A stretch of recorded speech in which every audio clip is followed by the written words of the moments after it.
My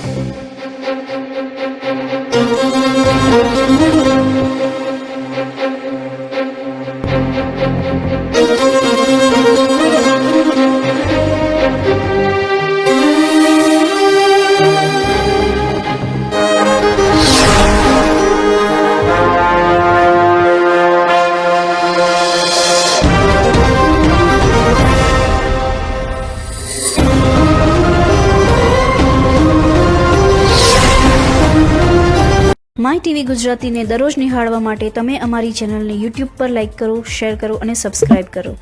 અને હા, બેલ આઇકનને click કરવાનું ચૂકશો નહીં, જેનાથી આપને અમારા દરેક અપડેટ્સ મળતા રહે. સાથે સાથે અમારા ફેસબુક પેજને પણ લાઇક કરો, જેનાથી તમે અમારા દરેક કાર્યક્રમને નિહાળી શકો. તથા અમારું વેબ પેજ પણ ઉપલબ્ધ છે www.mytvgujarati.in. ટાઈપ કરી અમારા પેજ પર દરરોજના કાર્યક્રમને નિહાળી અન્ય વિગતો પણ મેળવી શકો છો. અમારી ચેનલ 24/7 આર્સ નિહાળવા માટે ગૂગલ પ્લે સ્ટોર પર અમારી એપ્લિકેશન ઉપલબ્ધ છે, જેના પર અમારા કાર્યક્રમ તો નિહાળી શકશો જ, સાથે સાથે ગુજરાત સહિત અન્ય રાજ્યોના સમાચાર પણ નિહાળી શકશો. તો જોડાયેલા રહો માય ટીવી ગુજરાતીની સાથે. નમસ્કાર દર્શક મિત્રો, માય ટીવી ગુજરાતીમાં આપનું સ્વાગત છે. હું છું પાર્થ ભટ્ટ. જો વાત કરીએ તો વાસ્તુશાસ્ત્રમાં અલગ અલગ જે રીતે દિશાઓ છે તે પ્રમાણે અલગ અલગ દિશાઓના દેવતાઓ પણ હોય છે, પરંતુ શું અલગ જાણકારી છે તે વિશે પૂછ્યું. વાસ્તુશાસ્ત્રનું વૈજ્ઞાનિક કારણ શું છે અને વાસ્તુની શું અસર થતી હોય છે કે નહીં. મારી સાથે છે યશ પાઠક, જે વાસ્તુશાસ્ત્રના નિષ્ણાંત છે. શું કહેશો, વાસ્તુની જો વાત કરવામાં આવે તો વાસ્તુ અને જે વિજ્ઞાન છે તેને એકબીજા સાથે સંકલનતા કઈ રીતની છે? જે વાસ્તુશાસ્ત્ર જે છે તે બેઝિકલી તમારું જે સબકોન્શિયસ માઇન્ડ હોય છે તેની ઉપર ડાયરેક્ટલી અસર કરતું હોય છે. જેમ કે નોર્થ ઇસ્ટ આપણો ઈશાન ખૂણો છે, તો વાસ્તુશાસ્ત્ર પ્રમાણે જણાવવામાં આવ્યું છે કે તે જગ્યા વાસ્તુ પુરુષનું મગજ છે. તો એ જગ્યા ઉપર જો વધારે પડતું વજન આવી જાય તો સીધું તમારા મગજ ઉપર વધારે પડતું વજન આવી જાય. તમારા જે વિચારો છે તે ધીમા થઈ જતા હોય છે, તે દબાતા હોય છે. દરેક ઘરની અંદર દરેક વ્યક્તિને એવું લાગે છે કે કંઈક બેચેની છે, કંઈક છે બેચેની છે, કંઈક ખૂટી રહ્યું છે, કે કોઈ મને બોલાવી નથી રહ્યું. એક અલગ પ્રકારની એમને લાગણીઓ અનુભવાતી હોય છે. પણ એનું કારણ શું છે કે વાસ્તુશાસ્ત્ર ક્યાં અસર કરે છે? તમારા સબકોન્શિયસ માઇન્ડ ઉપર. એક હોય છે તમારું માઇન્ડ અને એક હોય છે સબકોન્શિયસ માઇન્ડ. એક માઇન્ડ છે, જાગ્રત અવસ્થાની અંદર તમે દરેક વસ્તુ વિચારી શકો છો, તમે જોઈ શકો છો અને એને ફીલ કરી શકો છો. બટ સબકોન્શિયસ માઇન્ડ જે છે તે તમારી આજુબાજુની જે એક્ટિવિટી થઈ રહી છે એની અસર એ માઇન્ડ ઉપર થાય છે. અને એ ધીરે ધીરે ધીરે જેમ રેગ્યુલરલી તમારી લાઈફમાં એ જ વસ્તુ ફિક્સ થઈ જાય ત્યારે સબકોન્શિયસ માઇન્ડ દરેક વસ્તુ તમારા માઇન્ડ સુધી પહોંચાડતી હોય છે. જેમ કે તમે ઈશાન ખૂણો છે નોર્થ ઇસ્ટ, તો નોર્થ ઇસ્ટની અંદર વાદળી કલર વધારે પડતો તમે કરી દો. નોર્થ ઇસ્ટ જળ તત્વ છે એટલે ત્યાં વાદળી કલર હોવો તો સ્વાભાવિક જ છે, તમે કરી શકો છો. પણ જો વધારે પડતો વાદળી કલર થઈ જાય તો એ ઘરના લોકો વધારે પડતા લાગણીશીલ થઈ જાય છે. એમનું બિહેવિયરની અંદર લાગણી વધારે પડતી દેખાય છે, લાગણીઓની અંદર વહી જતા હોય છે. તો નોર્થ ઇસ્ટની અંદર બે તત્વો રહેલા છે. એક રહેલો છે ઈશાન ખૂણો, એની અંદર જળ તત્વ, અને એ જ ઈશાન ખૂણાની અંદર વાયુ તત્વ પણ રહેલું છે. હવે જળ તત્વનો કલર જે આપણે જોવા જઈએ રંગ, તો આસમાની જેવો વાદળી કલર પણ છે અને રાત્રિના સમયે કાળા કલરની અંદર પણ આપણને જોવા મળે છે. અને વાયુ તત્વ, વાયુ આપણને ક્યાંથી પ્રોવાઈડ થાય છે? તો વાયુ જે છે એ પ્રોવાઈડ આપણને કોણ કરે? તો કે વૃક્ષો કરે છે. તો વૃક્ષોનો કલર કયો છે? લીલો. તો ત્યાં નોર્થ ઇસ્ટ છે ત્યાં હલકો લીલો કલર પણ જરૂરી છે, કારણ કે જે જળ છે એ જળ વાયુમાં કન્વર્ટ થઈ રહ્યું છે. જેમ કે સૂર્યના પ્રકાશ જળ ઉપર પડે અને એની અંદરથી એક વાયુ બનતો હોય છે, તો એ જ વાયુ છે એ નોર્થ ઇસ્ટની અંદર હલકો અડધો ભાગ વાયુનો પણ છે. ત્યાં જો ગ્રીન કલર કરવામાં આવે તો એ માનસિક જે છે એમની લાગણીઓ છે એની ઉપર એમનો કંટ્રોલ આવી શકે છે. હવે જો નોર્થ ઇસ્ટની અંદર એકલો ગ્રીન કલર હોય, એકલો લીલો જ કલર હોય તો શું થાય? તો એકલો ગ્રીન કલર ત્યાં જોવા મળે તો ત્યાંના લોકોના માઇન્ડ જે છે એ ડ્રાય થઈ જાય છે, ધીમે ધીમે ડ્રાય થવાના ચાલુ થઈ જાય છે. એટલે કહે છે ઉખડેલા મગજના લોકો, એમને એક રીતે એવું કહેવામાં આવે છે કે વધારે પડતા વિચારો કરે. કારણ કે ત્યાં શું આવ્યું? વાયુ તત્વ આવ્યું. વાયુનું કામ શું છે? સદંતર વહેતો રહેવું, કોઈ પણ સ્થળ પર એક જગ્યા પર ફિક્સ ના થઈ શકે. પાણીને તમે કદાચ એક માટલામાં ભરો ને તો ત્યાં ફિક્સ થઈ જાય, પણ વાયુ એને તમે ફિક્સ કરી શકો નહીં. અને એ તમને દેખાય પણ એના જેટલું સ્પીડમાં કોઈ વ્યક્તિ કે કોઈ પણ વસ્તુ ગતિમાન નથી. એની જેટલી સ્પીડમાં ચાલવાની ક્ષમતા ફક્ત અને ફક્ત આપણા મસ્તિષ્ક મગજની અંદર છે. તો એ સીધું તમારું માઇન્ડ ઉપર ઇફેક્ટ કરે છે. નોર્થ ઇસ્ટ પણ ત્યાં વાસ્તુ પુરુષ ભગવાનનું મસ્તક રહેલું છે, એટલે સીધી ઇફેક્ટ તમારા માઇન્ડ ઉપર આપે છે. એટલે ત્યાં વધારે પડતા ડ્રાય થઈ જવાતું હોય છે. તે ફેમિલી તમે જોવા જશો, નોર્થ ઇસ્ટના જે રૂમ હોય ત્યાં ગ્રીન કલર હોવાથી ત્યાંના લોકોની અંદરો અંદર ગરમાહટ ચાલ્યા કરે. જે વાત કરીએ કે 4 દિશાઓ તો છે, પરંતુ સાથે સાથે જે રીતે જોવા જઈએ કે તેના સાથે 16 જે વાત કરીએ કે અલગ અલગ જે ખૂણાઓ છે તેની સાથે 16 અન્ય પણ દિશાઓ જે જોડાયેલી છે. એ કઈ પ્રકારની દિશાઓ જોડાયેલી છે અને જે પંચતત્વનું શું મહત્વ છે? જેમ કે આપને જણાવ્યું કે અગ્નિ છે, વાયુ તત્વ છે, કે બીજા બધા જે આકાશ તત્વ છે, પૃથ્વી તત્વ છે, આ અલગ અલગ જે જળ તત્વ છે, આ દરેકનું એક મહત્વ પણ આની અંદર રહેલું છે. કયા પ્રકારનું આ મહત્વ રહેલું છે ને જે દિશાઓ છે કયા પ્રકારે વાસ્તુમાં જોવાતી હોય છે 16 દિશાઓ? બેઝિકલી પંચતત્વોનું મહત્વ તો આપણા શાસ્ત્રોની અંદર દરેક જગ્યા ઉપર વર્ણવેલું છે કે કોઈ પણ આપણું શરીર લઈ લો, જેમ કે તમે, તો આપણું શરીર પણ પંચતત્વોથી જ બનેલું છે. તો એવી રીતે તમે જે ઘરની અંદર રહો છો, ઘરની અંદર પણ પંચતત્વો રહેલા છે, ને એ જ પંચતત્વો તમારા શરીરની ઉપર જળવાઈ રહે છે, ને એ જ પંચતત્વો તમારા શરીર ઉપર કાર્યરત રહે છે. જેમ કે તમે ઉત્તર દિશા લઈ લો, તો ઉત્તર દિશાથી વાયવ્ય બાજુ તમે જાઓ થોડા, એટલે ઉત્તર અને વાયવ્યની વચ્ચે નોર્થ વેસ્ટ કરીને એક દિશા છે, જેને આપણે કહીએ આપણી ભાષામાં તો ઉત્તર પશ્ચિમ ઉત્તર. ઉત્તર પશ્ચિમ એટલે વાયવ્ય, અને એની પણ ઉત્તર દિશા બાજુ એટલે એ દિશા છે એટ્રેક્શનની દિશા છે. ત્યાંથી દરેક વ્યક્તિ એટ્રેક્ટ થાય છે. તમારે જો એ દિશાની અંદર જેમ કે કોઈ વ્યક્તિના લગ્ન ન થતા હોય તો તમારે ચેક કરવું કે શું એની નોર્થ વેસ્ટની અંદર નોર્થ વેસ્ટની અંદર તો તકલીફ નથી ને. ત્યાં જો એ જે તત્વ છે એ જળ તત્વ છે, ત્યાં જળ તત્વની શરૂઆત છે. જે આકાશ તત્વ છે એનો અંત થાય છે અને જળ તત્વની શરૂઆત થાય છે. પૃથ્વી પંચ તત્વ ઉપર બની છે, તો નોર્થ વેસ્ટ જે છે તે જળ તત્વ ચાલુ થાય છે ત્યાંથી, જે કે નોર્થ ઈસ્ટ સુધીનું જળ તત્વ રહેલું છે. અને નોર્થ ઈસ્ટથી લઈને નોર્થ ઈસ્ટ સુધી એ એર એલિમેન્ટ એટલે કે વાયુ તત્વ ત્યાં રહેલો છે. અને સાઉથ ઈસ્ટથી લઈને સાઉથ સુધી ત્યાં ફાયર એલિમેન્ટ રહેલો છે. અગ્નિનું કામ ત્યાં બેઝિકલી વધારે થતું હોય છે. અને વાસ્તુની અંદર પણ 2 પ્રકારના વાસ્તુ જણાવેલા છે. જેમ કે એક વાસ્તુની વાત કરી કે નગર વાસ્તુ, જે રાજા મહારાજાઓ માટે યુઝ થતું હતું, અને એક વાસ્તુ જે છે પ્રજાઓનું વાસ્તુ.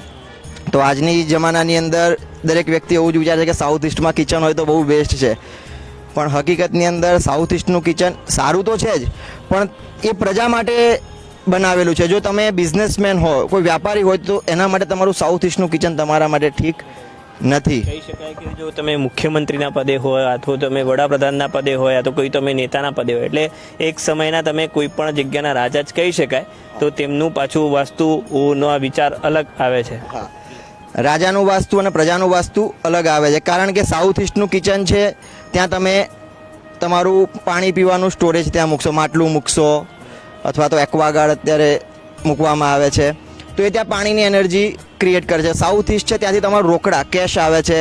પછી સાઉથ ઈસ્ટ તમારા ઘરનું રક્ષા કવચ ઉત્પન્ન થાય છે. અને અગ્નિ છે, હવે પાણીની ઉપર અગ્નિ આવે તો શું થાય? અગ્નિ બુજાઈ જાય. એટલે ત્યાં કિચન હોવાથી અગ્નિ તો પ્રજ્વલિત રહે છે, પણ પાણી આવવાથી પાછું એ બુજાઈ પણ જાય છે. એટલે રોકડા આવે. આજનો એક સમસ્યા છે લોકોની કે રૂપિયા આવે છે પણ ટકતા નથી.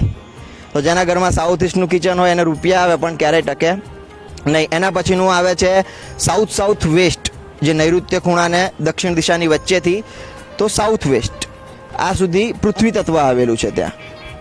અને સાઉથ વેસ્ટથી લઈને નોર્થ વેસ્ટ ત્યાં સુધી સ્પેસ એલિમેન્ટ એટલે કે આકાશ તત્વ આવેલું છે.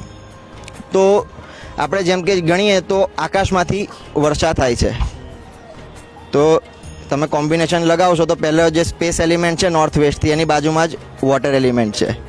તો આકાશમાંથી વર્ષા થાય છે, તો એના પછી આવ્યું નોર્થ એલિમેન્ટ, જળ તત્વ આવ્યું. હવે જળની અંદરથી વાયુ ઉત્પન્ન થાય છે કે સૂર્યના કિરણો પડે ને એની અંદરથી ગરમાહટથી વાયુ ઉત્પન્ન થાય છે અને વાયુ વગર અગ્નિનું કોઈ કામ નથી. નોર્થ પછી આવે છે એર એલિમેન્ટ અને એર એલિમેન્ટ પછી આવે છે ફાયર એલિમેન્ટ. એટલે વાયુ કોઈ પણ જગ્યાએ વધારે પડતો હોય તો અગ્નિ ત્યાં વધારે ને વધારે વધતી જાય છે. તો દર્શક મિત્રો, હજુ આપણને અત્યારે જે રીતે વાત કરી કે જે પંચ તત્વો છે ને દિશાઓની, પરંતુ હજી આપણે જે કહી શકાય કે ઘરનું વાસ્તુ તેની પણ આપણે વાત કરવાની છે, પરંતુ એક નાનકડા વિરામ બાદ. શું તમારે લોન જોઈએ છે? Home loan, vehicle loan, personal loan, business loan? તો હમણાં જ સંપર્ક કરો.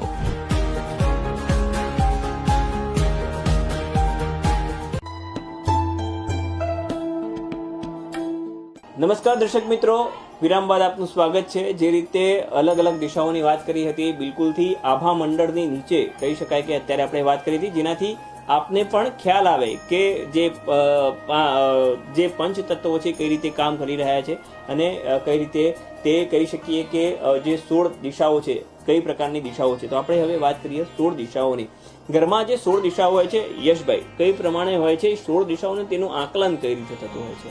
જે 16 દિશાઓ હોય છે તો એની અંદર આપણે મુખ્યત્વે વાત કરીએ પ્રથમ તો ઉત્તર દિશાનું પ્રાધાન્ય લોકોની અંદર મહત્વ હોય છે કે ઉત્તર દિશાની એક મેન્ટાલિટી ક્રિએટ થઈ ગઈ છે કે ઉત્તર દિશાના દરવાજા ખૂબ સરસ હોય છે, પરંતુ એવું નથી હોતું. દરેક દિશાઓની અંદર અલગ અલગ દરવાજાઓ છે અને એનું અલગ અલગ મહત્વ છે. ઘણી જગ્યાએ અમારા રિસર્ચની અંદર એવું પણ જોવામાં આવ્યું છે કે ઉત્તર દિશાનો દરવાજો હોય તેમ છતાં એને ખરાબ ફળ મળી રહ્યું હોય છે. બિલકુલ. તો અલગ અલગ દિશાઓના અલગ અલગ પદ છે. જેમ કે ઉત્તર દિશાની વાત કરીએ તો ઉત્તર દિશાનું કર્મ છે તમને ઓપોર્ચ્યુનિટી આપવાનું, નવી નવી તક જીવનની અંદર આપવાનું ઉત્તર દિશાનું કર્તવ્ય છે. તો એ ઉત્તર દિશા જ્યારે અસ્થિર થઈ જાય, એની અંદર કોઈ બીજો એલિમેન્ટ આવી જાય, એનો જે એન્ટી એલિમેન્ટ છે તે આવી જાય તો શું થાય? તો ઉત્તર દિશાનું તત્વ છે જળ તત્વ, અને એમાં જ્યારે ફાયર આવી જાય અથવા તો અર્થ આવી જાય. બિલકુલ. કારણ કે પાણી છે એને રોકવાનું કામ કોણ કરી શકે? તો જમીન. જમીન ઉપરથી તમે ડેમ બાંધી શકો છો. કોઈ જગ્યાએ પાણી જતું હોય તમે પહાડ પણ કરી શકો. પહાડ કરી શકાય. બિલકુલ. તો જ્યારે ત્યાં અર્થ એલિમેન્ટ આવી જતું હોય છે, ત્યાં કોઈ વજન આવી જતું હોય છે, કિચન આવી જતું હોય છે, સ્ટોર રૂમ આવી જાય કે ટોયલેટ બાથરૂમ WC આવી જતું હોય છે, અથવા ત્યાં યલો, રેડ, ફેમિલી કલર કોઈ પણ હોય તો ત્યાં ઓપોર્ચ્યુનિટી ઓછી આવે છે એ વ્યક્તિને. ત્યાં લોસીસ ચાલુ થઈ જાય છે તે ઘરની અંદર. એવી જ તેની બાજુમાં આવે છે નોર્થ વેસ્ટ. તો મિત્રો નોર્થ વેસ્ટ એ તમને આરોગ્ય આપે છે. જ્યારે તમારા ઘરની અંદર નોર્થ વેસ્ટ ઇનબેલેન્સ હોય છે તો તમારા ઘરની અંદર નાની મોટી બીમારીઓ આવતી રહે છે. અને ત્યાં જો રેડ કલર હોય તો પ્રેશર છે, ડાયાબિટીસ છે, આવી બીમારીઓ આવવાની શક્યતાઓ વધી જાય છે. એના પછી આવે છે નોર્થ ઈસ્ટ. તો નોર્થ ઈસ્ટ તમને ક્લેરિટી ઓફ માઇન્ડ આપે છે કે માઇન્ડની અંદર જે પણ તમારી વાર્તાઓ ચાલી રહી છે, જે પણ તમારી ઈચ્છાઓ ચાલી છે તેની અંદર ક્લેરિટી આપે છે. ઘણા લોકો તમે જોતા હશો તો એની અંદર એ લોકો ડિસિઝન લેવા માટે કન્ફ્યુઝ હોય છે. દરેક વ્યક્તિને પૂછે કે આ શું કરું તો ઇટ્સ મીન કે એમના ઘરની અંદર નોર્થ ઈસ્ટમાં કોઈક જગ્યા પર ઇસ્યુ છે. તો clarity of mind north East આપે છે. એના પછી આવે છે ઈસ્ટ નોર્થ ઈસ્ટ. તો ઘરની અંદર જે હળવું વાતાવરણ, હળવાશવાળું વાતાવરણ, ફનવાળું વાતાવરણ જે બની રહે છે તે ઈસ્ટ નોર્થ ઈસ્ટની અંદરથી બની રહે છે. તો ત્યાં એર એલિમેન્ટ આવી જાય છે. તો જો એર એલિમેન્ટની અંદર ફાયર આવી જતો હોય તો તમારા ઘરની અંદર હળવાશવાળું વાતાવરણ નથી રહેતું. ત્યાં ઘરની અંદર નાની મોટા સમસ્યાઓ ચાલ્યા કરે, ઝઘડાઓ ચાલ્યા કરે. તેવી જ રીતે એના પછી આવે છે ઈસ્ટ. તો ઈસ્ટ જે ઝોન છે એ ઝોનથી આપણી કનેક્ટિવિટી ક્રિએટ થાય છે માર્કેટની અંદર. તમારા કનેક્શન કેટલા છે માર્કેટની અંદર, તમે કેટલા લોકોને જાણો છો, તમને કેટલા લોકો ઓળખે છે, એ કનેક્શન ઈસ્ટ ઝોન પરથી ડિસાઈડ થતો હોય છે. તો તમારો ઈસ્ટ ઝોન જો ઓછો હોય કે ત્યાં કોઈ એન્ટી એક્ટિવિટી થતી હોય તો તમારા કનેક્શન ઉપર એની અસર આવશે. કનેક્શન તમારા વીક થશે. પબ્લિક જોડે તમારા જે કનેક્શન છે તે બગડવા માંડશે. તમારા કસ્ટમર જોડે તમારા ખાસ કરીને કનેક્શન બગડશે. જેમ કે પોલિટિકલ વ્યક્તિઓ હોય છે તેમના માટે ઈસ્ટ ઝોન બેસ્ટ હોય છે. જેટલા પણ પોલિટિકલ વ્યક્તિઓ પર્સન તમે જોશો તેમના ઘરની અંદર ક્યાંક ને ક્યાંક ઈસ્ટ ઝોન વધેલો હોય અથવા ઈસ્ટ ઝોનની એનર્જી વધારે હોય ત્યારે જ પોલિટિક્સની અંદર સારી રીતે આગળ કાર્યરત થઈ શકે છે. એના પછી આવે છે ઈસ્ટ સાઉથ ઈસ્ટ, જે ચર્નિંગનો ઝોન છે, મંથન. આપણા શાસ્ત્રોમાં ત્યાં એવું કીધું છે કે ત્યાં પહેલા જે દહીં વલોવતા હતા ને, જી તો વલોવવાનું કામ ત્યાં કરવું જોઈએ. જી. મિક્સિંગ જે છે, મિક્સચરનો ઉપયોગ કરતા હોઈએ છીએ આપણે, જે ખાંડણીનો ઉપયોગ કરતા હોય છે ત્યાં એ ઈસ્ટ સાઉથ ઈસ્ટની અંદર કરવો જોઈએ. વોશિંગ મશીન મૂકવાની જે જગ્યા છે તે ઈસ્ટ સાઉથ ઈસ્ટ, કારણ કે ગોળ ગોળ ફરીને કપડાં સાફ કરવાનું કામ કરતું હોય છે. તો ઈસ્ટ સાઉથ ઈસ્ટની અંદર બેસિકલી ચર્નિંગ નો ઝોન છે. તો જો તમારો ભૂલથી પણ જો આ બેડરૂમ આવી જાય તો તમને રાત્રે ઊંઘ ના આવે. બિલકુલ. એટલે જે રીતે કહી શકાય કે મિક્સચર છે કે વલોણું છે જે રીતે ફરતું એ રીતે તમારા મગજના વિચારો પણ ફરતા રહે છે. એટલે બિલકુલ તે પ્રમાણે તમારે ધ્યાન રાખવું પડે. જ્યારે જો તમે આ દરેક બાબતો જ્યારે બેડરૂમ કરતા હોય તો બિલકુલ એવું નથી કે ચલો ભાઈ આ દિશા છે, ચલો અહીંયા બેડરૂમ ગોઠવી દો, પરંતુ તેના પાછળ પણ કેટલાક પરિબળો છે. કારણ કે વાસ્તુશાસ્ત્ર પહેલા જો કહેવા જઈએ કે રાજાઓ માટે અને જો પ્રજા માટે જે કહી શકાય કે બનતા હતા, તેમાં પહેલા તો એનો નકશો જ તૈયાર કરવો પડતો હોય છે. તમે જો સીધું કરો તો બિલકુલથી ન થાય. એટલે બિલકુલ એના માટે પહેલા નકશો તો તૈયાર કરવો જ પડશે તમારે.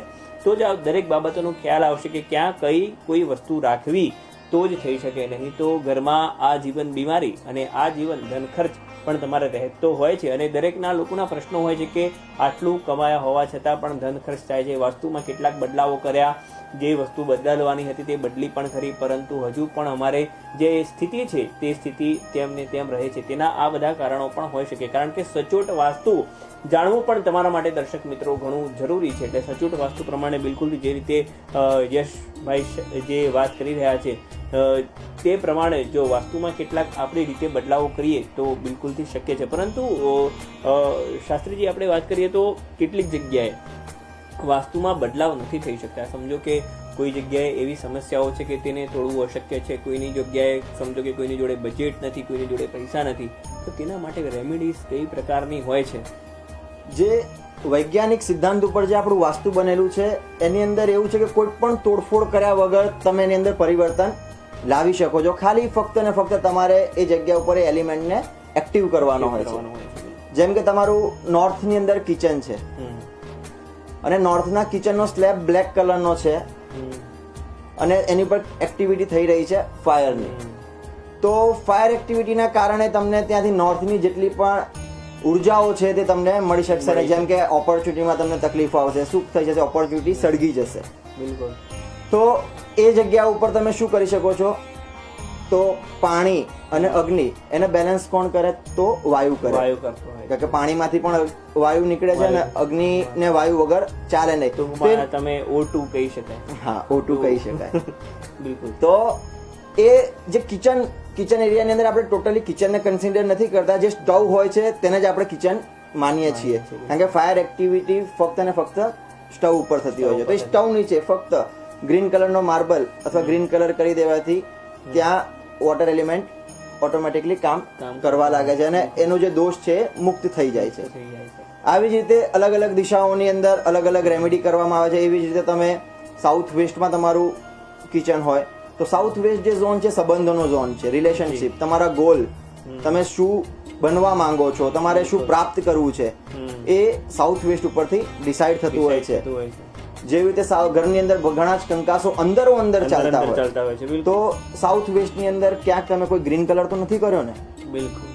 કારણ કે ગ્રીન કલર એ એર એલિમેન્ટ છે અને સાઉથ વેસ્ટ એ અર્થ એલિમેન્ટ છે. તો અર્થ એલિમેન્ટ મતલબ જમીન થયો અને જમીનની અંદર જ્યારે કોઈ છોડ ઉગે તો એ શું કરે છે?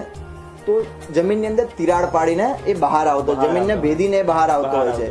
અને રિલેશનના ઝોનમાં જ્યારે છોડ મૂકો, ગ્રીન કલર કરો, એ એર એલિમેન્ટનું કામ કરે. તો ત્યાં રિલેશનની અંદર, સંબંધોની અંદર તિરાડ પડવાનું ચાલુ થઈ જાય છે. તો એના નિવારણ માટે શું કરીશું? તો ત્યાં તમે યલો કલર કરી શકો છો. એની અંદર એ જગ્યા ઉપર યલો કલર કરી દો અને કિચન હોય તો કિચનના સ્ટવ નીચે યલો કલરનો માર્બલ ત્યાં મૂકી દો, જેથી કરીને તમને સાઉથ વેસ્ટના કિચનનું નિવારણ મળી જશે. બિલકુલ. હજુ દર્શક મિત્રો બીજી પણ વાત જાણવાની છે, પરંતુ એક નાનકડા વિરામ બાદ.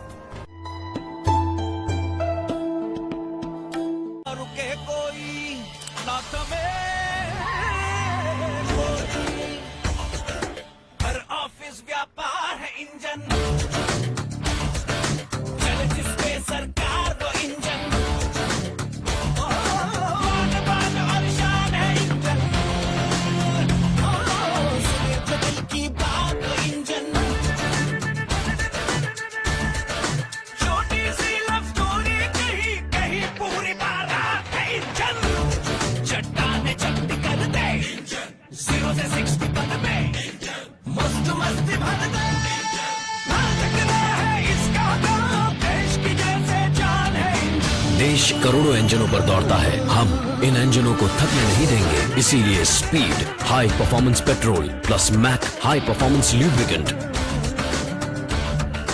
देश का इंजन नहीं थकेगा। हम नई उमंग है, सेवा में तैयार हम रहे, नई सीख से बेहतर हम बने। हम भारत पेट्रोलियम है, नई उमंग है, हम नई उमंग है, नई उमंग है, हम नई उमंग है।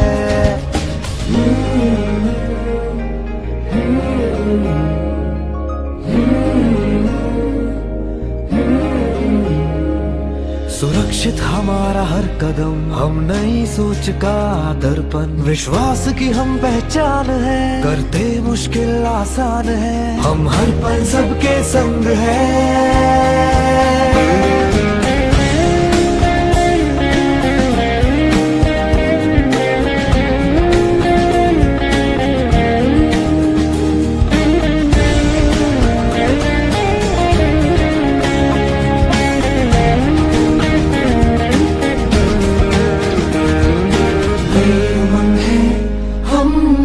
उमंग है, नई उमंग है, हम नई उमंग है। हौसलों की उड़ान है, दिल में नए अरमान है, हर मंजिल को पाते हैं, हर जीत को दोहराते हैं। हम रखते हैं सदा आगे बढ़ने का जोश भी, जुनून भी, यकीन भी, हमसे हर पल रोशन है। नई उमंग है, हम नई उमंग है, नई उमंग है, हम नई उमंग है। हम भारत पेट्रोलियम है, हम भारत पेट्रोलियम है।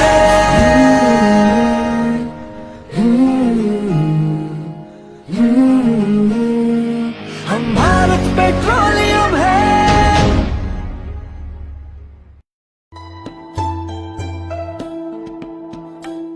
તો દર્શક મિત્રો, વિરામ બાદ આપનું સ્વાગત છે. અમે જે રીતે વાત કરી રહ્યા હતા કે અલગ અલગ દિશાઓની, જેમાં અલગ અલગ એલિમેન્ટ્સ પણ લાગતા હોય છે, જે રીતે વાત કરી કે કોઈ એક દિશામાં કોઈ એક કલર વધારે કરવાથી અથવા તો એ કલર જો એ દિશાના વિરુદ્ધમાં કરવામાં આવે તો તમને જે ફળ છે એ ખરાબ પ્રાપ્ત થતા હોય છે. તો શાસ્ત્રીજી, આપણે વાત કરીએ તો અલગ અલગ આપણે જે એલિમેન્ટ્સની વાત કરતા આગળ કઈ પ્રકારની દિશાઓમાં કયા કયા કલર્સ અને કઈ પ્રકારે જો ત્યાં રેમેડીઝ કરવામાં આવે તો જે અમારા દર્શક મિત્રો છે તેમને પણ કદાચ ફાયદો થઈ શકે. જેમ કે એના પછી આવે છે સાઉથ ઈસ્ટ એટલે અગ્નિખૂણો. તો સાઉથ ઈસ્ટ એ ફાયર એક્ટિવિટીનો ઝોન છે અને ત્યાંથી તમારી કેશેબિલિટી, તમારા ઘરના રોકડા રૂપિયાની વાત ચાલી રહી છે. બેંક બેલેન્સની અંદર જે બેંકમાં રૂપિયા છે તેની વાત નથી કરી રહી. તો તમારા ઘરની અંદર જે રોકડા રૂપિયા છે, જો તમારી જોડે ના ટકતા હોય અને બહુ રોકડા રૂપિયા આવતા પણ ના હોય તો તમારે પહેલા તો તમારો નોર્થ તો ચેક કરવાનો જ રહેશે, પણ રોકડા રૂપિયા આવા છતાં જો નીકળી જતા હોય તો એના માટે તમારે તમારો સાઉથ ઈસ્ટની અંદર જોઈ લેવાનું કે કોઈ જગ્યાએ બ્લેક કલર, બ્લુ કલર તો નથી થયો ને. જી બિલકુલ. અને એની ઇન્કમ વધારવા માટે, ટકાવવા માટે સાઉથ ઈસ્ટની અંદર રેડ કલરનો બલ્બ લગાવી દેવો, બિલકુલ, જેથી તમારા રોકડાની અંદર ઇન્કમ વધી જશે. એના પછી આવે છે સાઉથ ઈસ્ટ, જે કે આત્મવિશ્વાસનો ઝોન છે. બિલકુલ. તમને આત્મવિશ્વાસ કેટલા છો કોઈ વ્યક્તિ, એ સાઉથ ઈસ્ટ ઉપરથી ચેક કરવામાં આવે છે. તો સાઉથ ઈસ્ટની અંદર વોટર એલિમેન્ટ આવી જતું હોય છે અથવા તો સ્પેસ એલિમેન્ટ આવી જાય તો આત્મવિશ્વાસ એ વ્યક્તિનો ઘટી જાય છે. તે વ્યક્તિ ડરીને જીવવા વાળો બની જાય છે. એના પછી આવે છે સાઉથ. તો સાઉથ દિશા એ ફેમ, યશ, કીર્તિ, માન, પ્રતિષ્ઠા આ દરેક વસ્તુ દક્ષિણ દિશાની અંદરથી મળતું હોય છે. આપણા જે રાજા રાવણ હતા એની નગરી પણ દક્ષિણની અંદર હતી, લંકા નગરી. તો સાઉથની અંદર જેટલી ફેમ છે તે બીજી કોઈ દિશામાંથી તમને મળતો નથી. અને શાસ્ત્રમાં એવું કીધું છે કે તમારો જે બેડરૂમ છે તે સાઉથની અંદર બનાવવો જોઈએ, તો તમારું ગમે તેટલું ટેન્શન હોય તેમ છતાં તમને સારામાં સારી ઊંઘ આવશે. બિલકુલ બિલકુલ. તો સાઉથ દિશાની અંદર જો તકલીફ આવે, હવે આની અંદર ક્લોકવાઇઝ સીડી ને એન્ટી ક્લોકવાઇઝ સીડી એ પણ મહત્વનો ભાગ ભજવતી હોય છે. નોર્મલી પબ્લિકની અંદર એવી માન્યતા છે કે એન્ટી ક્લોકવાઇઝ, જેમ કે ડાબી બાજુની સીડી હોવી જોઈએ નહીં, પણ એની અંદર પણ છે કે અમુક દિશાઓની અંદર ડાબી બાજુની સીડી હોવી જોઈએ અને અમુક દિશાની અંદર જમણી બાજુની સીડી હોવી જોઈએ.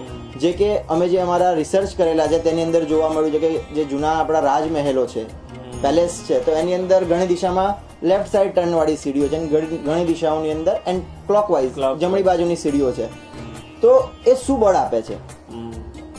તો અમુક સીડીઓ બળ વધારે છે, અમુક ઘટાડે છે. તો એનું પણ એક મહત્વ છે. જેમ કે દક્ષિણ દિશામાં જો ડાબી બાજુની સીડી હોય એન્ટી ક્લોકવાઇઝ, તો એ ઘરની અંદર માન પ્રતિષ્ઠા જે છે એ લોકો વધારે ઈચ્છતા હોય પણ એમની ગવાઈ જતી હોય એટલે જે પ્રમાણે જેમની ઉપેક્ષા છે તે પ્રમાણે તેમને જે માન સન્માન મળતું નથી.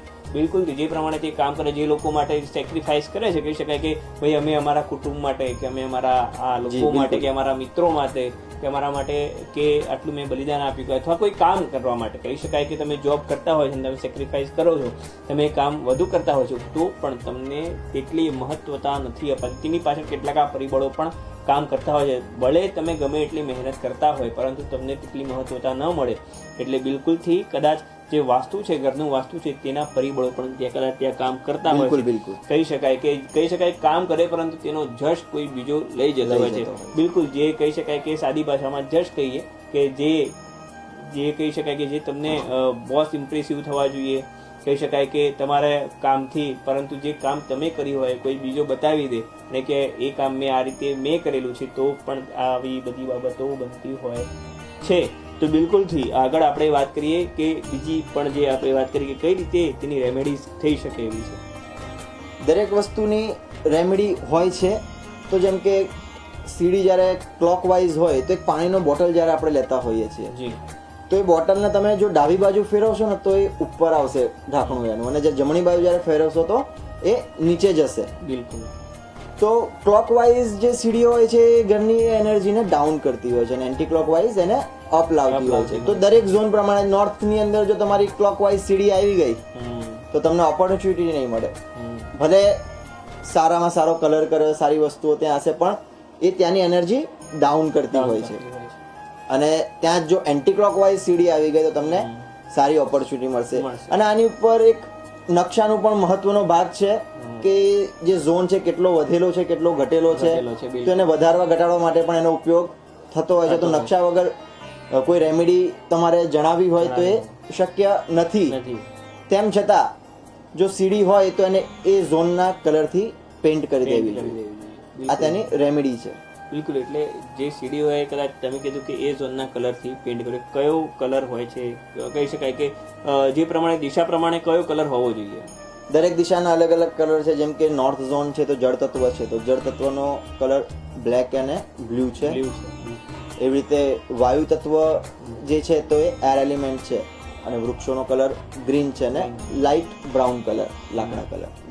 એવી જ રીતે ફાયર એલિમેન્ટની અંદર રેડ કલર આવે, રેડ, પર્પલ અને yellow, red, purple, pink, maroon, આ બધા ફાયર એલિમેન્ટની અંદર કલર આવતા હોય છે.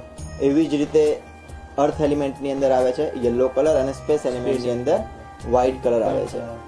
ઘણા લોકોને એવું પણ હોય છે કે આખા ઘરની અંદર ઓફ વ્હાઇટ કલર કરાવી દેવાથી બધા વાસ્તુ દોષમાંથી નિવારણ મળી જાય છે. પણ સત્યતા એવી છે કે ઓફ વ્હાઇટ કલર કરાવવાથી વાસ્તુ દોષમાંથી નિવારણ નથી મળતું, પણ જે એન્ટી કલર જે થઈ રહ્યા છે એની જે ઇફેક્ટ આવે છે, ઇફેક્ટ કોઈ આવતી નથી. પણ એ ઝોનલ જે સ્ટ્રેન્થ છે એ કેવી છે, શું છે, તમે નકશા ઉપરથી એનો બાર ચાર્ટ હોય એના ઉપરથી જ આપણે જણાવી શકીએ કે આ ઝોનની અંદર આ રેમેડી કરવી જોઈએ. દર્શક મિત્રો, તમને બીજી પણ વાત જણાવે, જે રીતે શાસ્ત્રીજીએ તમને રેમેડીઝ બતાવી છે, પરંતુ એ રેમેડીઝ માટે એવું નથી કે તમને ગ્રીન કલર કીધું છે તો ટોટલી ગ્રીન કલર જ કરવો, બ્લેક કીધું છે તો બ્લેક જ કરવો, કે કોઈ અન્ય પણ જે કલર કીધા એ પ્રમાણે તમે કરો. કારણ કે તેની પાછળ પણ કહી શકાય કે એકલો ગ્રીન ન હોવો જોઈએ, તે કઈ પ્રકારનો ગ્રીન હોવો જોઈએ, કયો ગ્રીન હોવો જોઈએ, તેની પણ વાત છે. એટલે બિલકુલથી તેના માટે તમારે તેમનું કન્સલ્ટ પણ કરવું પડશે. અમારા જે આ નીચે તમને દેખાડી રહ્યા છે તેની નીચે યશ પાઠકનો આ નંબર પણ છે, જેની અંદર તમે તેમને કોન્ટેક્ટ કરીને વાત પણ કરી શકો છો અને તેમની જોડે કન્સલ્ટેશન પણ લઈ શકો છો. તો યશભાઈ, શું કહેશો આગામી જે પ્રમાણે અલગ અલગ રીતે જે બીજી દિશાઓ છે તેને લઈને? આગામી દિશાની અંદર આવે છે સાઉથ વેસ્ટ, જે કે વિસર્જનનો ઝોન છે, જે અપવ્યય થાય છે. જો ત્યાં જે વ્યક્તિ સૂવે તો એનું બોડી જ આખું વિસર્જિત થવા માંડે છે, એને રોગ આવવા માંડે છે, કોઈક ને કોઈક ઇસ્યુ આવે છે. જો ત્યાં તિજોરી હોય તમારી તો એની અંદર જે સામાન મૂક્યો હોય જલ્દી જૂનો થઈ જાય, જલ્દી અંદર રૂપિયા મૂકે તો જલ્દી વપરાઈ જાય. તો ટોટલી વિસર્જનનો ઝોન છે તે ટોયલેટ માટે બેસ્ટ માનવામાં આવે છે, WC માટે. અને એના પછી આવે છે સાઉથ વેસ્ટ, જે કે રિલેશનશિપ અને ગોલની ઝોન છે. તો સાઉથ વેસ્ટ જો તમારો બેલેન્સ હોય તો તમારા રિલેશનશિપ સારા રહેવાના છે, પણ જો ત્યાં એન્ટી એક્ટિવિટી કે એન્ટી કલર આવી જાય તો તમારા રિલેશનશિપની અંદર તિરાડો આવે, તમારો જે ગોલ છે એ તમે પૂરો ન કરી શકો. સાઉથ વેસ્ટની અંદર પહેલાના જમાનાની અંદર જે રાજા મહારાજો ત્યાં શસ્ત્રાગાર બનાવતા હતા. એટલે આજના જમાનામાં જો જોવા જઈએ તો આપણા જે સંતાનો છે એ જો ભણતા ના હોય તો સાઉથ વેસ્ટની અંદર એમની ચોપડીઓ મૂકી દેવી. બિલકુલ. એ પણ લાઇબ્રેરીમાં જે ટાઈપમાં આપણે મૂકીએ છીએ તે રીતે. સૌથી મોટો પ્રશ્ન છે આ તમે વાત કરી છે કે અત્યારે વિદ્યાર્થીઓ ભણતા નથી, અને ખાસ કરીને હવે તો લોકડાઉન પછી તો કદાચ ભણવાનું કહી શકાય કે એળે મૂકી દીધું છે કે માળિયા મૂકી દીધું છે. તો બિલકુલથી ફરીથી અમારા દર્શક મિત્રોને કહેશો કે જો વિદ્યાર્થીઓ ભણતા ના હોય અથવા તો તેમને યાદ ન રહેતું હોય તેના માટે વાસ્તુ પ્રમાણે શું રેમેડીઝ કરવી જોઈએ? જો વિદ્યાર્થીઓ ભણતા ન હોય તો પહેલામાં પહેલો એમના ઘરનો નોર્થ ઈસ્ટ ચેક કરવો અને ઈસ્ટ નોર્થ ઈસ્ટ ચેક કરવો. શું ત્યાં રમકડા કે એવી કોઈ વસ્તુઓ તો નથી મૂકી કે જ્યાં એ છોકરાઓનું ધ્યાન વધારે પડતું કેન્દ્રિત થતું હોય. અને બીજો જોવો સાઉથ વેસ્ટ. સાઉથ વેસ્ટની અંદર જે વસ્તુ મૂકી હશે, જો કોઈ છોકરાને સંગીતની અંદર વધારે ઇન્ટરેસ્ટ હોય તો જોવું કે ત્યાં મ્યુઝિક સિસ્ટમ સાઉથ વેસ્ટની અંદર મૂકી હશે. તો એ સાઉથ વેસ્ટની અંદર એ વસ્તુ હટાવીને ત્યાં જે પણ વિષયની અંદર એ વીક હોય, નબળો હોય, એ વિષયની બુક ત્યાં મૂકી દેવી. અને એની એક્ઝેક્ટ બાજુની અંદર વેસ્ટ સાઉથ વેસ્ટ આવે છે જે બચત અને શિક્ષાનો ઝોન છે. તો ત્યાં બેસીને વિદ્યાર્થીને ભણવું જોઈએ, ત્યાં તમારું લોકર રાખવું જોઈએ. તો વેસ્ટ સાઉથ વેસ્ટ ની અંદર તમે બેસીને જો છોકરો ભણશે કે છોકરી ભણશે, વિદ્યાર્થી જે ભણશે એને જલ્દી યાદ રહેશે. જે કોમન એક મેન્ટાલિટી એવી છે કે ઈશાન ખૂણામાં બેસીને ભણવું જોઈએ, પણ ઈશાન ખૂણો એક મેગ્નેટિક ઝોન છે. તો ત્યાં બેસીને ભણવાથી ઘણી વખત આળસ પણ આવતી હોય છે. તો સાઉથ વેસ્ટ એ બેસ્ટ ઝોન છે બુક્સ મૂકવા માટે, લાઇબ્રેરી બનાવવા માટે. સાઉથ વેસ્ટ એ ઘરનો બેસ્ટ ઝોન છે અને ભણવા માટેનો બેસ્ટ ઝોન સાઉથ વેસ્ટ માનવામાં આવે છે. એના પછી આવે છે વેસ્ટ ઝોન, જે કે પ્રાપ્તિઓ, ગેઇન્સ. આજના જમાનાની અંદર દરેક વ્યક્તિને કંઈક ને કંઈક પ્રાપ્ત કરવું હોય છે. બિલકુલ. તો તમે કોઈ કાર્ય કરવા જઈ રહ્યા છો, તમને કોળીઓ મોઢા સુધી આવી જાય છે, પણ ત્યાંથી પાછો વળી જાય. એટલે તમે જે કાર્ય કરો છો એ કાર્ય પૂર્ણ થતું નથી. એટલે કહી શકાય કે ઘણી વખત આવા પ્રશ્નો પણ બનતા હોય છે કે ભાઈ મેં છેક સુધી કામ કર્યું છે, બધું જ છે, પરંતુ હાથમાં કંઈ આવતું નથી. જે રીતે કદાચ એવું કહી શકાય કે તમે ભણો છો અને ગ્રેજ્યુએશન પૂર્ણ કર્યું છે, પરંતુ થોડા પર્સન્ટેજ માટે તમે રહી જાઓ છો. તો બિલકુલથી તે માટે કદાચ આ જે જવાબદાર કહી શકાય. તો બિલકુલથી આપણે હજુ પણ આગળ વાત કરીએ. શું કહેશું, જે પ્રમાણે આપણે આજે રેમેડીઝ બતાવી તે પ્રમાણે જે ગેઇનની વાત કરી, બીજા કયા કયા તબક્કાઓ છે કે જેની અંદર કહી શકાય કે લક્ષ્મીનો વ્યય થતો હોય છે અથવા કામ નથી થતા? કેટલાક લોકોના બહુ મહેનત કરવાથી યા તો કહી શકાય સ્ટ્રેટેજી પૂર્વક કામ કરવા હોવા છતાં પણ તે કામ પૂર્ણ નથી થતા. બીજા તબક્કાની અંદર આવે છે કે વેસ્ટની બાજુમાં વેસ્ટ નોર્થ વેસ્ટ આવે છે, ડિપ્રેશનનો ઝોન છે. દરેક ઝોન ક્લિયર હોવા છતાં જો ડિપ્રેશનના ઝોનમાં બેડરૂમ હોય અને જો સૂતા હોય તો એ વ્યક્તિ ડિપ્રેશન જાય છે અને ડિપ્રેશનની અંદર જતો રહે છે અને તેના કારણે એને ઇસ્યુ આવવાના ચાલુ થાય છે. ડિપ્રેશનના ઝોનમાં ત્યારે જવું જોઈએ કે જ્યારે તમને કોઈ ટેન્શન હોય તો 15-20 મિનિટ માટે ત્યાં બેસવું અને તમારે ત્યાંથી જતા રહેવું. તો જે રીતે દશરથના પત્ની એક કઈ પણ હતા, જે કદાચ જ્યારે તેમને વચન માંગ્યું હતું તેમનું વચન પૂર્ણ કરશે ત્યારે તેમને કોપ ભવનમાં ગયા હતા ને ત્યારબાદ કોપ ભવનમાંથી જે કદાચ રામ ભગવાનનો વનવાસ પણ ત્યાંથી જ શરૂ. જ્યારે કઈ રિસાઈને ગયા હતા દશરથ જ્યારે એમને મનાવવા જાય છે તો દશરથ કોપ ભવનની અંદર મનાવવા ગયા હતા અને ત્યાં જ તેમને રામ ભગવાનના વનવાસનું વચન માંગ્યું હતું. એના પછી આવે છે નોર્થ વેસ્ટ. તો નોર્થ વેસ્ટ એ તમારા બેન્કિંગ સપોર્ટ છે, બેન્કિંગ છે, સપોર્ટનો ઝોન છે. તો તમારો જો રોકડા રૂપિયા તો તમારી પાસે અવેલેબલ થતા પણ બેંકની અંદર બેલેન્સ નથી વધતું, તો એના માટે તમારો નોર્થ વેસ્ટ ઝોન જોવો જરૂરી છે. નોર્થ વેસ્ટ ઝોનની અંદર શું કોઈ ફાયર તો નથી પડ્યું ને? ફાયરની અંદર કોઈ કોપરની આઈટમ ત્યાં પડી હોય અથવા તો કોઈ રેડ, પિંક કલર ત્યાં હોય, મરૂન કલર ત્યાં હોય તો એ જગ્યાને ડિસ્ટર્બ કરે છે અને તમારું જે બેંક બેલેન્સ છે ત્યાં ઘટતું જાય છે. ત્યાં કોઈ એન્ટી એક્ટિવિટી હોય, WC હોય, તેવી કોઈ પણ એન્ટી એક્ટિવિટી હોય ફાયર ઝોનની, અથવા તો વ્યય ભાવની જે એક્ટિવિટી હોય એનાથી એ નોર્થ વેસ્ટ ડિસ્ટર્બ થાય છે અને તમારું જે બેન્કિંગ છે તે ડિસ્ટર્બ થાય છે. અને એ જ વસ્તુ મેરેજની અંદર પણ તકલીફ આપે છે. મેરેજ જે નથી થતા આજના જમાનાનો એક મુખ્ય પ્રશ્ન છે કે મારો છોકરો 26 વર્ષનો થઈ ગયો તેમ છતાં તેના લગ્ન નથી થતા. તો તેના માટે પણ વાસ્તુ જ જરૂરી હોય છે કે વાસ્તુના કારણે જ કોઈક ને કોઈક ઝોન એનો ડિસ્ટર્બ હોય છે. મુખ્યત્વે મેરેજ માટે નોર્થ વેસ્ટ, સાઉથ વેસ્ટ અને નોર્થ વેસ્ટ આ 3 ઝોન જોવામાં આવતા હોય છે. કારણ કે સપોર્ટ જે મળવો જોઈએ નોર્થ વેસ્ટ આગળનો જે ઝોન છે લાસ્ટ ઝોન 16મો એ એટ્રેક્શનનો ઝોન છે. તમારા પરિવારનું એટ્રેક્શન, તમારે જે પરિવારના જેટલા વ્યક્તિઓ રહે છે તેનું આગળની જે માર્કેટ છે, સમાજ છે, એની અંદર શું એટ્રેક્શન છે તે નોર્થ વેસ્ટની અંદરથી પણ જોવા મળી શકે છે. પરંતુ દર્શક મિત્રો, આ બધી જ આપણે વાત કરીશું વાસ્તુશાસ્ત્રના એક બીજા એપિસોડમાં. ત્યાં સુધી અમને આપશો રજા.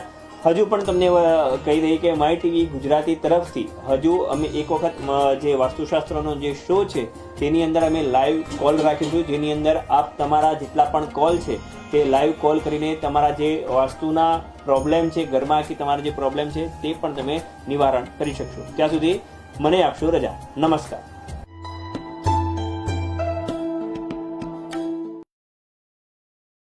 નમસ્કાર. કોરોના મહામારી વચ્ચે આપની કારકિર્દી સાથે હવે સહેજ 26642280 અથવા 9227778181.